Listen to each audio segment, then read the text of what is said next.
Hello students. So we have started with our next chapter, third chapter of Science 1, Chemical Reaction and Equation. So let's have a quick revision what we studied in the last lecture. We saw the difference between the physical change and chemical change by taking some examples. We saw the definition of physical and chemical change. And finally, we got to know that the chemical changes which occurs, we can write it in the form of equations. And now we know how to write a chemical reaction. So see, when hydrogen reacts with oxygen to give us water, so it is written in word equation.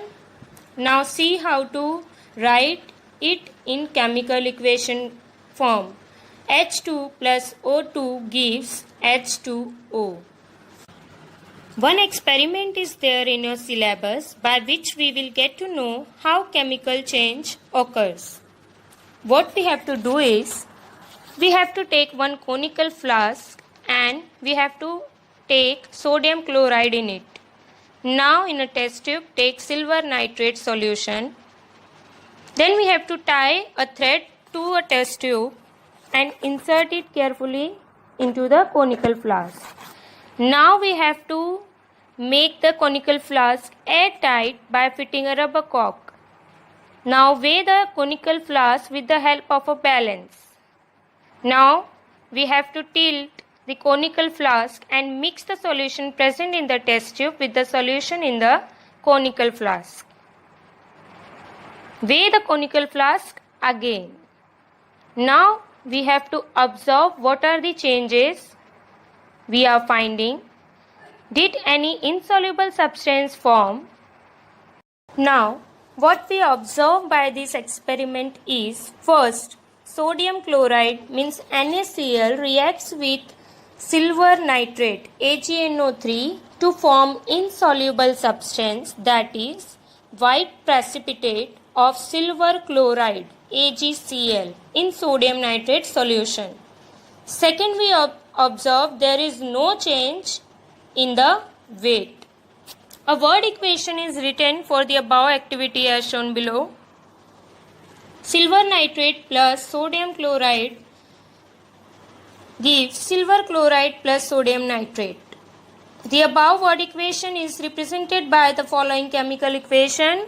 AgNO3 aqueous solution plus sodium chloride NaCl aqueous solution gives us AgCl, a white precipitate, plus NaNO3 aqueous form releases in the reaction.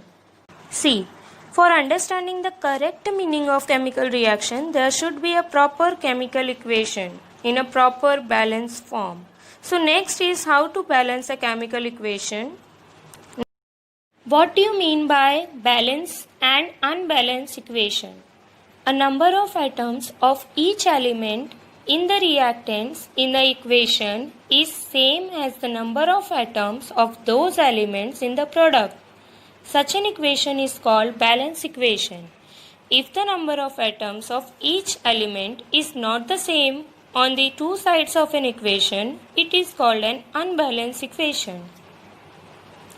A chemical equation is balanced step by step. A trial and error method is used for this purpose.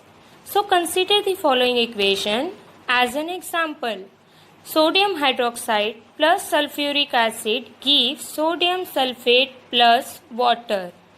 Step 1 is write the chemical equation from the given word equation. So we will write sodium hydroxide means NaOH plus sulfuric acid H2SO4 gives sodium sulfate Na2SO4 plus water means H2. So this is our first equation. Step 2. Check whether the equation for 1 is balanced or not by comparing the number of atoms of various elements present on the two sides of the equation. See the element sodium. In the reactant side, sodium is 1 and in the product side 2. Oxygen, both the side 5. Hydrogen, in the reactant side there is 3 hydrogen present, whereas on the product side 2 hydrogen is present. Sulfur 1. So this equation is not a balance equation. Step 3 is, it is convenient to start balancing an equation from the compound which contains the maximum number of atoms. Moreover, it is convenient to first consider that the element in this compound which has unequal number of atoms on two sides.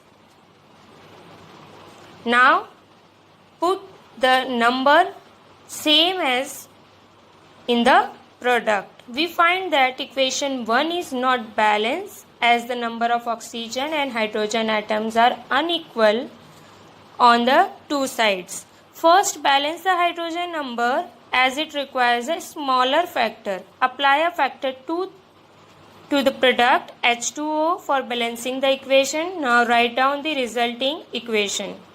2NaOH plus H2SO4 gives Na2SO4 plus 2H2O. Now step 4 is write down the final balance equation.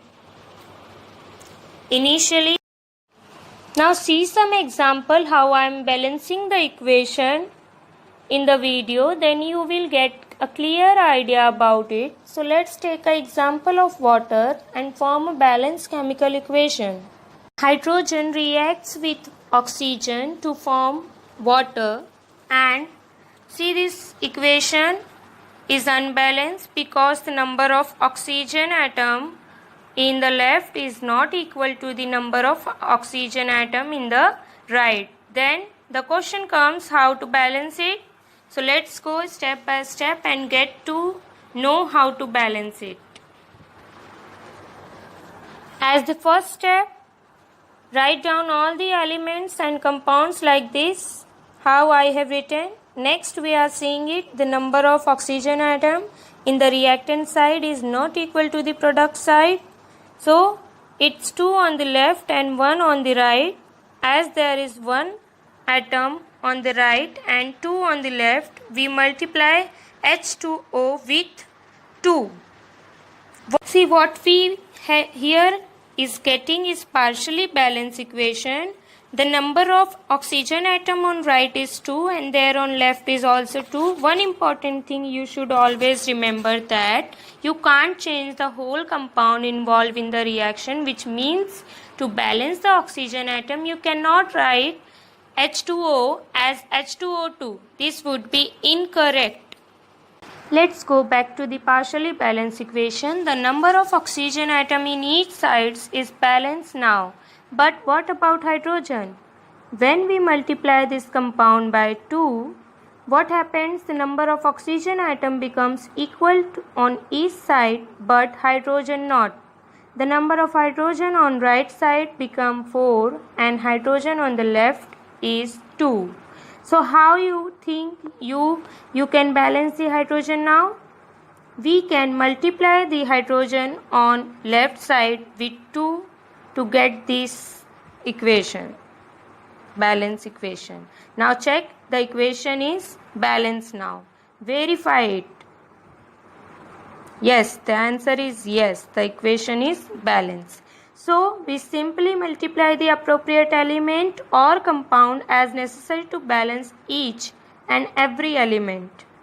See one more example how to balance a chemical equation.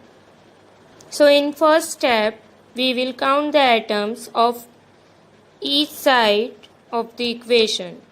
We have sulfur 8, oxygen 2 on left hand side and sulfur 1, oxygen 2 on the right hand side.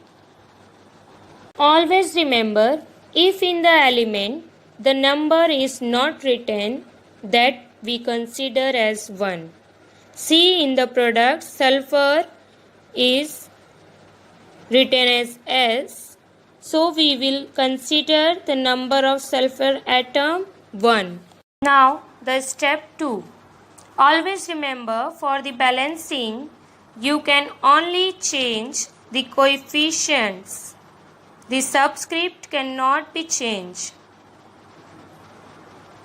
So, let's balance this equation by changing the coefficient.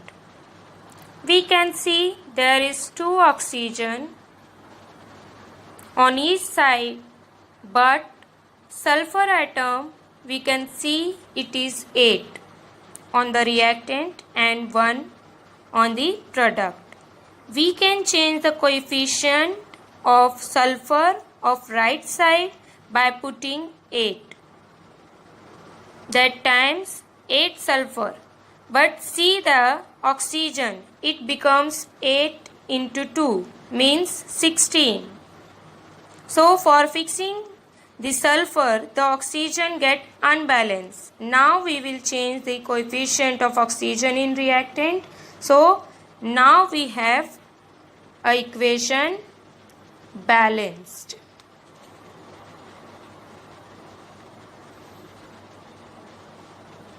So in this way, a balanced equation is obtained from an unbalanced equation by applying factors to appropriate reactant or product so as to balance the number of each element in steps.